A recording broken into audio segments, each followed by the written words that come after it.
नवरात्रातील दसरा आणि त्यापाठोपाठ आता दिवाळी सण यामुळे कापड बाजारात नवचैतन्य संचारले आहे. जुळ्या शहरातील कापडाच्या बाजारात तेजी आली आहे. ग्राहकांना यंदा ट्रेडिशनल लुकमध्ये वेस्टर्न कलर आणि कल्चरच्या कपड्यांची भुरळ पडत आहे. महिलांना देखील तथा ज्येष्ठ नागरिकांकडून देखील राष्ट्रीय पारंपरिक पोशाखांची मोठ्या प्रमाणात खरेदी होत आहे. कोरोनाच्या संकटातही कापड बाजारात मोठा उत्साह दिसत आहे.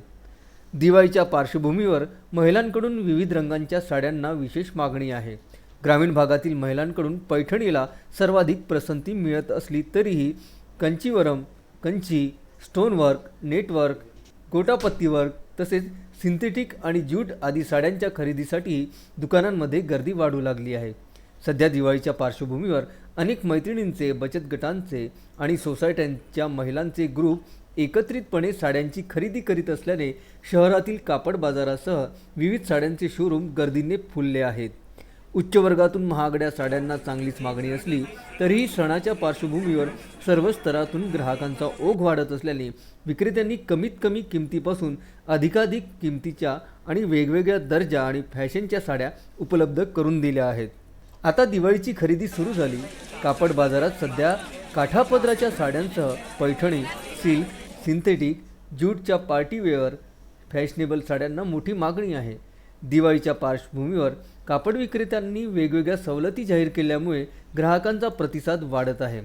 सध्या बदलत्या ट्रेंड व फॅशननुसार विविध प्रकारांचे कपडे बाजारात कापड व्यावसायिकांनी उपलब्ध करून दिले आहेत. टीव्ही मालिका आणि चित्रपटात वापरात येत असलेल्या साड्यांची महिलांमध्ये जबरदस्त क्रेज दिसत आहे. सिल्कमध्ये विविध प्रकार बाजारात आले. त्यात मॉडर्न कलर्सला चांगली मागणी आहे. अंजिरी, रिलॅक्स ग्रीन, लक्स ब्लू असे विविध कलर्स आले आहेत. साड्यांमध्ये Kanchi, Kanjivaram, stonework, network, chikan, gotapatti work आदी साड्यांना मागणी आहे.